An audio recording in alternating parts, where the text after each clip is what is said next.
The envelope lay on my doorstep for 3 days before I dared open it.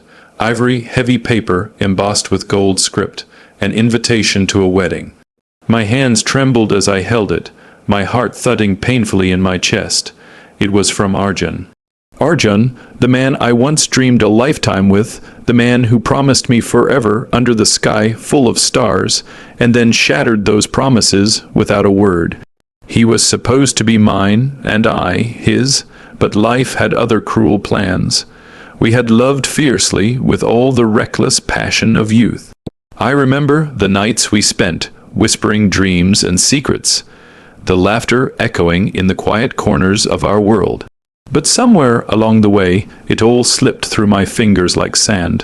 One day, he vanished, no explanation, no farewell, just gone. I found out later that he was engaged to another woman, not just any woman.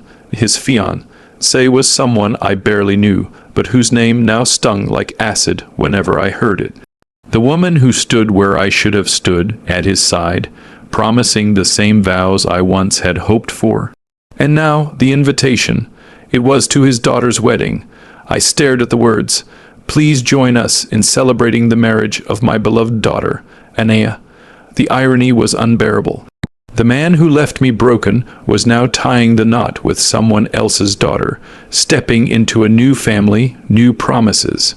Tears blurred my vision. Part of me screamed to burn the invitation, to pretend it never existed, but another part, an ache buried deep inside, pushed me to go. I needed to see him one last time, to understand why. Maybe, just maybe, I needed to find closure. When the day came, my heart felt heavy as I stepped into the grand hall, adorned with flowers and flickering lights. The air buzzed with joy and laughter, but to me, it felt like a silent storm. I scanned the crowd, my eyes desperately seeking the man who once called me his own. And there he was, Arjun, tall, handsome, confident. Beside him stood his fiancée, the woman who had taken my place. Their smiles were like knives to my soul. I thought maybe he would look at me, maybe a flicker of the past would cross his eyes. But he didn't. His gaze swept over me coldly, and without a word he motioned sharply. 2 security guards approached me. "You can't be here," one said. "Please leave." I stood my ground, voice trembling but firm. "I'm here for the wedding." The guard's grip tightened on my arm. "Sir's orders, you're not welcome." My heart shattered right there in front of everyone. The whispers started, the stares burned. I was being chased away from a place that once held my dreams. As I walked out, head bowed but spirit unbroken, a vow formed inside me. This wasn't the end. It was only the beginning. The cold night air hit me like a slap as I stumbled outside the grand hall, my cheeks burning with shame.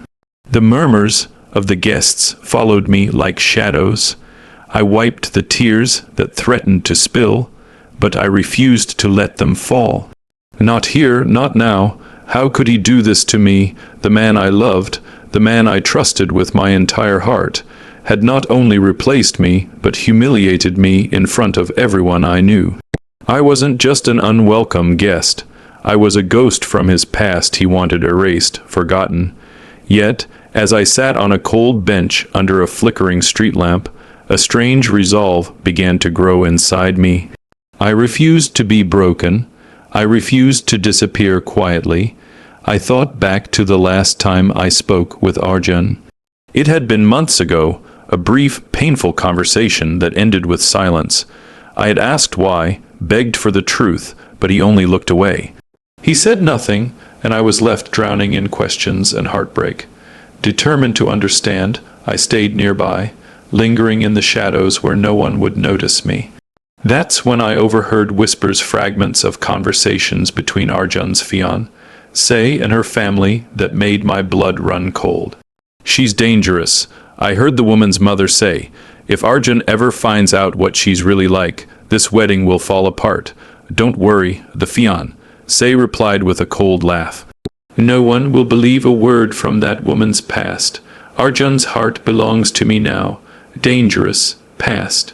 Lies, It dawned on me that the woman who had stolen my place might not be the innocent bride everyone believed. There were secrets dark and hidden, threatening to unravel the perfect image she projected. But why was Arjun so blind? Or was he, had he been manipulated, blinded by lies? A flicker of hope ignited in my chest. If I could uncover the truth and reveal it, if only to save Arjun from a devastating mistake, maybe I could find the justice I craved. Not just for myself, but for him too. Wiping away the last of my tears, I stood up. This wasn't just about revenge. It was about truth, about dignity, about reclaiming what was lost. And I was ready. The days after the wedding invitation and that humiliating night outside the hall were filled with restless nights and quiet determination. I couldn't let Arjun's fiancé's web of lies go unchecked, not if it meant watching him be trapped in a life built on deceit. I owed him and myself the truth. I began to dig carefully, like a surgeon removing cancer, quiet, precise, without making a sound. I reached out to old friends, people who had worked closely with Arjun's fiancée and her family, people who had once whispered about scandals and secrets but had been too afraid to speak out. Slowly, pieces began to fall into place. There were rumors of betrayal and greed, hidden debts, secret affairs, even manipulations that stretched back years. The woman who smiled so flawlessly at the wedding was far from the innocent bride she pretended to be. She had built her life on lies, pushing aside anyone who threatened her path to power and status. One name surfaced again and again: Vikram, a shady businessman closely tied to her family, known for ruthless deals and shady alliances. It was said she had been involved in his schemes, putting Arjun's reputation and wealth at risk. My heart ached for Arjun, who had no idea what storm was brewing beneath his perfect wedding day. But I knew words alone wouldn't be enough. This time, my revenge would be sweet, subtle, and impossible to ignore. I enlisted the help of Ria, an old friend with a sharp mind and a camera always ready. Together, we began gathering evidence, documents, photos, recordings. Every little detail that could expose the truth.